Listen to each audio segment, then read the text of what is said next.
خدای به ورته رحمت په نظر نه ګوري. لا یکلمهم، خدای به ورسره خبرې نه کوي. ولا یزکیهم، څښا په څښا به مري، چرته به یې پاک نه کي. ولهم عذاب علیم، دله به خدای پاک عذاب علیم ورکوي، دردونکی عذاب ورکوي. دا چاله ملک کذاب، چې کوم سړی بادشاهي او مشري او دروغ وي، خپل قوم سره د دروغو وعدې کوي، د دروغو خبرې کوي. چونکې دا خبرې موږ هم کړي دي او دا اکثر موږ کوو، ځکه الیکشن بغیر د دې نه ګټل نشي. نو دا یو دومره غټ ګناه دی چې الله وایي زه به راته ګورم نه.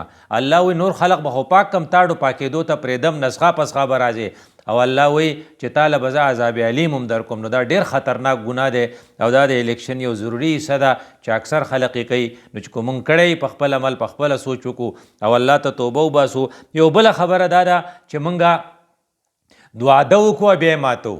لکه مثال په طور موږ وایو چې دلته کې به دا پوسټ چې دی دا به موږ چاله ورکو، نو میرټ په هغې کې نه، مثال په طور میرټ په هغې کې نشي کېدی، کلاس 4 پوسټ دی، نو موږ وایو په دې به خسڼی کوو. نو چې خسڼی پې وشي چې د چا راوخیږي نه، بیا زموږ د پارټۍ نه وي. نو زموږ د پارټۍ ټول خلق بیا موږ ته برن شي چې تا محنتونه ما کړي دي او تا خو واده کړې وه که نه چې خسڼی د چا راوختو دا به غله کوو. اوس ته د خپلې وعدې نه تښتې، د خپلې وعدې نه تښتېدل چې دي نو الله د حکم خلاف ورزي ده. واوفو بالعهد ان العهد کان مسؤولا، تا چې لوز کړی اوس یې پوره کا. خو که ته یې د سیاست دپاره د خپلو ملګرو د خفه کېدو د وجې نه نه یې کوې، نو الله وایي زه به دنه تپوس کوم. نو الله تپوس بیا ډېر ګران دی. د دې وجې نه وایي چې کوم سړی خپل لوز نه پالي دا به هسې به د ځان نیک نیک کوي. لا دینا لمن لا عهد له، دا د پیغمبر الفاظ دي چې وعده نه کوې نو دین ستا نشته. تاسې ځان دینداره بظاهر نشي کېدی ځکه ته د وعدې پابندي نه کوې. او بیا ویلو چې تا ته ښیمه چې کو ته وایې چې زه څه یم، نو زه هم چې کو په تا کې دا صفت نو دا د منافق صفت دی. نو آیت المنافق، نو د آیت د منافق نښې چې دي هغه چې کومې شمارل یو پکې دا ده اذا عاهد اخلفا، کله چې دی معاهده کوي کله دی لوز کوي نو خلاف یې کوي. نو موږ خلاف ډېر زیات په خپلو ووټونو په سیاستونو کې کړی دی او ډېر خلق دی چې هغوی خسڼی راختلی دی او هغوی بیا پوسټرې چاپ کړي دي یا هغوی بیا خپل مټیایي ویشلې ده، خو موږ ته هغه پوسټ بیا واپس اخیستی ځکه چې موږ د معاهدې خلاف ورزي کولو ته ګناه نه وي.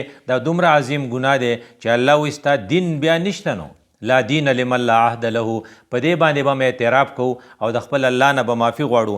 یو بل کار چې هغه په الیکشن کې موږ ډېر زیات کوو، خصوصا چې کله استقبالیه هغه دا چې په مخامخ یو سړي صفت کوو. موږ خپل یو لیډر خپل ځای ته راغوستی دی او موږ ورته خلق راجمع کړی دی. موږ یو سړي ته ویلي چې ته به ورته استقبالیه خطبه وایې، په هغې خطبه کې د هغه دومره صفتونه موږ وکړو مخامخ چې هغه غریب په خپل و چېرې دا دی چې سوی دا خو په ما کې نشته، او هغه د خپل ووټ اخیستو دپاره زموږ د علاقې دومره صفت وکړي چې وایي تاسو نران یې، تاسو بادران یې، تاسو سخي یې، تاسو پلار نیکه داسې و. دا ټولې خبرې په موږ کې نه وي، صرف زموږ د خوشحالولو دپاره وي. د دې وجې نه چې کوم خلق مخامخ مدح سرایي کوي دا دومره یو غټ ګناه دی چې رسول الله صلی الله علیه وسلم فرمایلی و چې څوک ستا په مخ کې ستا صفت کوي نو خاورې رواله په خوله کې وله واچوه. د دې صفت مخالفت په دې الیکشنو کې یا په دې جلسو کې هیڅوک نه کوي ما سوا د مولانا یوسف بنوري رحمت الله علیه نه، چې کله د هغه په ختم نبوت په جلسه کې چا صفت شروع کو نو هغه پسې پاسېد او هغه استقبالي خطبه یې ترې واغسته او دا حدیث وی چې څوک د چا مخامخ صفت کوي نو د هغه په خوله کې خاورې واچوه. نو گویا کې موږ د مخامخ صفت باندې خوشحالیږو، مخامخ صفت موږ برداشت کړی دی، دا د شریعت د یو اصولو خلاف ورزي موږ کړې ده. نو رسول الله صلی الله علیه وسلم فرمایلی و چې د یو سړي د بل سړي صفت کوه نو حضرت وی سټ خو دې ته ووایو. نو موږ د خلقو نه سټ والی دی، زموږ نه خلقو سټ والی دی. دا عظیم ګناه دی چې دا موږ د الیکشن په دوران کې کړی دی او په دې باندې موږ له پکار دی چې په دې ستومانه شو او موږ وښیو چېرې دا کار موږ کړی دا غلط و، انشاءالله آینده به یې نه کوو. یو بل ګناه چې د الیکشن یو انټیګرل پارټ او هغه د انتخابي مهم یو پارټ هغه دا چې موږ هر شي کې ریا کوو. موږ چې کم کار کړی دی نو هغې بړا چړا کرپیش کو چې دا کار ما کړی و، دا نوکري دله ما کړې وه، دا اوبه دله ما راوستې وې، دا ټي ویل دله ما ایستلی او دا سکول دله ما راخ کړی و. خودنمایي د خپل کار تشهیر چې د دې ما ته دنیاوي فایده حاصله شي، دې ته په عربی لفظ کې ریا وایي، په انګریزۍ کې ورته شو اف وایي او په پښتو کې ورته موږ وایي پلانې ځان ښیي، پلانې ځان ښیي. دا دومره خطرناک عمل دی چې وایي دا په نیک عمل کې بد عملي ده. ریا چې دا در حقیقت نیک عمل کې اندر ایک بد عملی ہے او دا مونږ ټولو کړی دی. د دې ډېر خطرناکه نتیجه دا ده چې وایي د قیامت په ورځ به خدای پاک دې سړي ته وایي چې تا چې کومه نیکي کړې وه نو خو تا ما دپاره نه وه کړې، نو چا دپاره چې دې کړې وه نو ورشه د هغه نه خپل اجر غواړه. ته ویلی شي چې هر نیک کار چې ته د ریاکارۍ دپاره وکې او د خلقو د ځان نمبرو جوړول دپاره وکې، او دا په سیاست کې او په الیکشن کې دا موږ یو ضروري عمل ګڼو، دا بڑا چڑھا کر پیش کوو، د هغې بیا فتوان وکاږو، بیا دنیا ته ښیو، نو چونکې دا د ریا انتها ده. نو د رسول الله صلی الله علیه وسلم هغه الفاظ چې دي هغه ډیر زیات سړي باندې غونې زیږ زیږ کی. الفاظ د حدیث دا دي من رأى بشیء فی الدنیا من عمله، څوک چې یو کار کوي او په دنیا کې یو شی د هغه مد نظر و چې په دې به مشهور شم، په دې به خلق اوټ راکړي، په دې به خلق زما جنډه ولګوي، نو قیامت په ورځ به څه کوي؟ وکله الله الیه یوم القیامه، د قیامت په ورځ به خدای پاک هغه شي ته حواله کړي چې زه د هغه نه انظر هل یغني عنک شیئا، زه ورشه که تاله هغه څه درکوي زه به هغه دادي کېدله زما سره خو ستا څه شی شته نه. دیو جن دا یو دغه دی د جامع صغیر حدیث دی چې شهرت پسندی انسان کو اندھا اور بہرا کر دیتی ہے. چې کله سړی وایي چې زه مشهور شوی خلقو مې صفت وکړی، دی بیا لیونی، دی بیا ړوندي او دی بیا کوڼي او دی خپل عمل په حقیقت کې ضایع کوي. فرمایا د مسند احمد حدیث الفاظ چې ما وی روز قیامت جب اللہ بندوں کو ان کے اعمال کا بدلہ دے گا تو ریاکاری کرنے والے سے کہے گا جاؤ ان کے پاس ان سے اجر مانگو جنہیں تمہیں دنیا میں اپنے نیک کام دکھایا کرتا تھا، میرے پاس تو تمہارے لیے کچھ بھی نہیں ہے. نو دغه یو ډېر خطرناک انجام دی او دا تقریبا موږ ټولو کړی دی. نو چې کله دا کار موږ کوو نو موږ له پکار دی چې په دې باندې اوس وخت شته چې موږ ستومانه شو، د الله نه پې معافي وغواړو. او بیا د دې سلسلې اخیری کا خبره چې ده چې هغه ډېره زیاته خطرناکه ده او هغه موږ ټول کوو، او هغه د صورت آل عمران هغه آیات دی چې موږ ته پکې ویلي چې بعضې خلق داسې دی چې هغوی ښه کوي نو بڑا چڑھا کری پیش کوي، او چې ښه کړي هغه خو څه کوي، خو چې نه یې کړي نه هم په ځان پسې لیکي، چې ځان پسې لیکي. مثلا زه دا واما چې دا پول ما جوړ کړی او ما نه دی جوړ کړی، نو بل چا دا روډ پوخ کړی دی او ما پې خپله کتبه ولګوله چې پلانی ایم پی ایس او پلانی ناظم صاحب دا جوړ کړی، حقیقت کې جوړ کړی بل چاو. نو چې کله یو کار بل چا کړی او زه وایم چې زما بورډ دی پې ولګي، نو دا ما ته په سیاست کې یو معمولي خبره ښکاري، زه وایم چې دا خو مړه سیاست ته بیره دینه نه کیږي. خو الله څه وایي؟